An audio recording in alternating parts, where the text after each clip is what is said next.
Nagmamadali nga itong si Divina matapos matuklasan na may kumalabog sa kwarto nga na pinaglulangan nga nitong si Leilani. Sinabihan niya agad ang kanyang pinsan na si Sonia na kailangang puntahan niya ito, baka kung ano na nga ang nangyari o may ginawa na ngang kababalaghan itong si Leilani.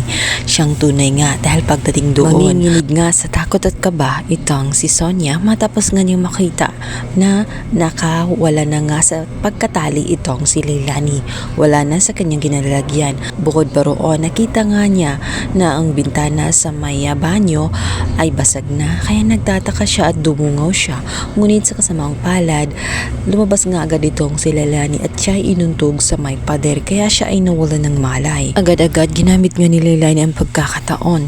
Kinuha niya ang telepono at agad yung tinawagan itong si Shirlene. Sinabihan niya ito na dapat hindi makulong umano itong si Princess at may kasalanan siyang ginawa dito kay Shirlene at sasabihin na nga niya ang katotohanan kung saan kailangan nga niyang iligtas itong si Princess sapagkat siya ang tunay na anak ni Shirlene at ang lahat ng mga nangyayari ngayon kay Princess ay pagka nga ni Libby at nitong si Divina.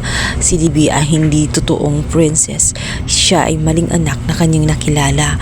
Ngunit ang kamalasan naman sapagkat hindi gaanong narinig nga nitong si Shirlene at naputol na nga ang linya dahil dumating na nga ang bruhang si Divina. Dito na nga ay tatatapusin na nga Divina ang buhay nga nitong si Leilani na sa ganun matigil at matahimik ng gusto at hindi malantad ang kanyang mga kasinungaling. Malalagay sa alanganin ang buhay nga nitong si Shirlene dahil bago ang pangyayaring iyon ay talagang ininis siya ng husto at sinira siya nitong si Divina, kung saan nilalason nga ni Divina ang kanyang imahe sa kanyang mismong asawa, kaya naman galit na galit siya.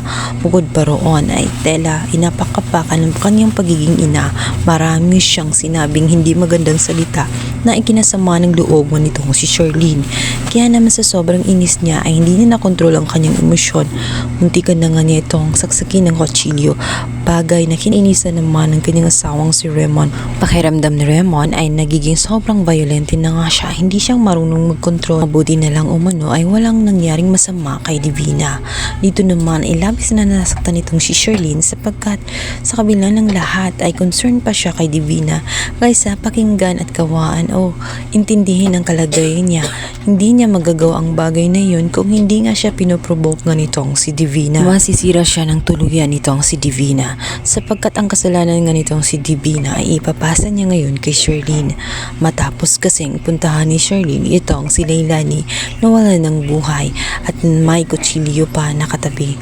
Dito ay biglang darating ang mga pulis at siya ngayon ang pagbibintangan sapagkat may hawak siyang kutsilyo. Iniisip nito na siya ang may pakana ng pagkamatay ni Leilani.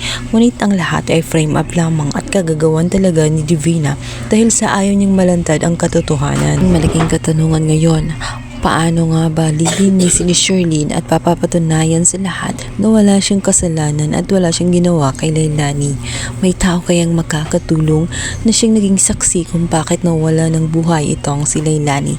Yan ang ating pakabangan sa lalang umiinit na tagpo ng Prinsesa ng City Jail. Please forget to like and subscribe my YouTube channel. Thank you.